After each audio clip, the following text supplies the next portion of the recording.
સરકાર સહાયતા અભિયાન લઈને આજે સોમનાથ આવેલો છું. વેરાવળમાં આજે મારો પહેલો દિવસ છે અને અહીંયા બધાને સાંભળ્યા રોજગારી જેની જરૂરિયાત છે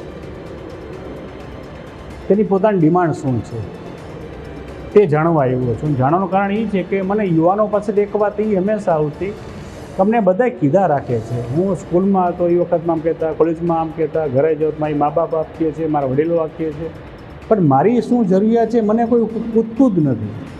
ને આ વિચાર હેઠળ મેં આ કામ ચાલુ કર્યું, જેના કારણે એ યુવાનોને હું મળી અને પૂછી શકું કે એને શું જોઈએ છે. એને જો જાણકારી એના દુઃખની મળી શકે તો જ એનો યોગ્ય રસ્તો કઢાવે એની પ્રોસેસ કરી શકે. અને તે જાણવા નીકળ્યો છું. જૂનાગઢના ગામડાઓ શહેરો અમુક પૂરા કર્યા. આજે સોમનાથ જિલ્લામાં આવેલો છું અને અહીંયા પણ કાલે તાલાળામાં છું.